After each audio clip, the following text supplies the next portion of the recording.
सारण भरून घ्यायचं आहे। आता आपण सारण तयार करून घेऊ। त्यासाठी इथे मी शेंगदाण्याचं कूट घेतलेलं आहे। 1 वाटी 1 चमचा ओवा टाकून घेऊ। ओव्यामुळे भाजीला खूप छान चटपटीत स्वाद येतो। अर्धा चमचा लाल तिखट, अर्धा चमचा काळा तिखट, याला काळा मसाला पण म्हणतात। चवीनुसार मीठ, चवीनुसार थोडीशी साखर।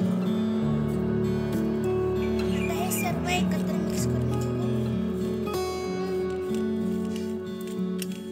हे सर्व सारण मिक्स झाल्यानंतर आपल्याला ढबू मिरच्यांमध्ये भरायचं आहे। खूप स्वादिष्ट लागते ही भाजी। 2 चमचे पाणी टाकून थोडंसं मिक्स करून घ्यायचं आहे।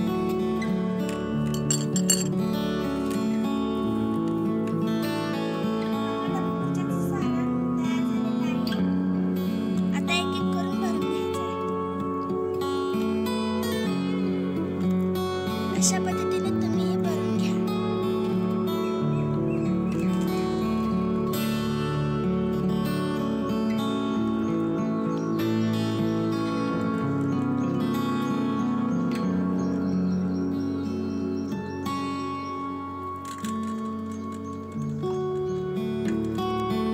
बघा आपलं पूर्ण सारण भरून झालेलं आहे।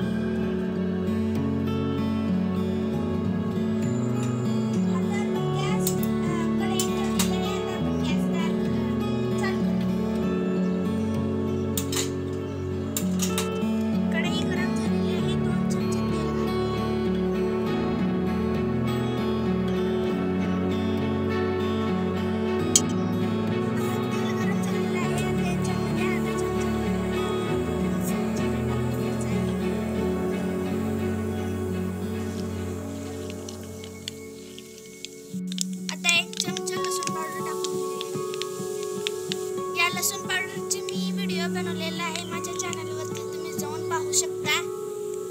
अर्धा चमचा काळा तिखट, अर्धा चमचा लाल तिखट। मसाला चांगला हलवून घेऊया। आता ढबू मिरची टाकून घेऊया।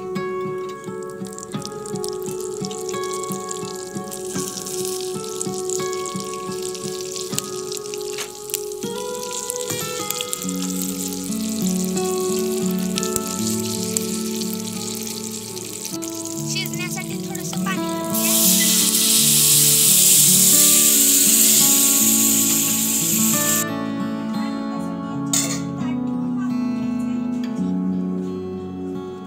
ही भाजी तुम्ही नक्कीच करून पहा। अशाच वेगळ्या वेगळ्या भाज्यांच्या चॅनलवर व्हिडिओज आहेत, तुम्ही जाऊन पाहू शकता।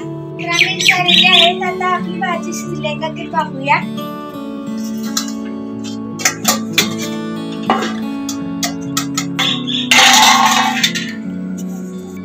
वाव, किती भारी शिजलेली आहे, तुम्ही पाहू शकता आपली भाजी। ओवा फार मोठं काम करतो या भाजीमध्ये, खूप छान चव लागते। आता आपण प्लेट मध्ये काढून घेऊया।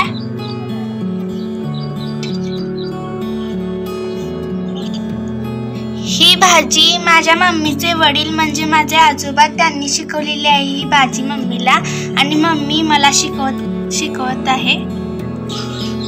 माझे आजोबा बदलीच्या निमित्ताने बाहेरगावी असताना ते स्वतः हाताने स्वयंपाक करून जेवायचे, त्यांनीच ही भाजी शिकवलेली आहे।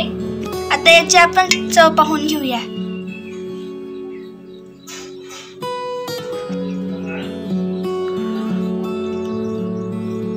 खूप छान झालेली आहे भाजी, तुम्ही नक्कीच करून पहा।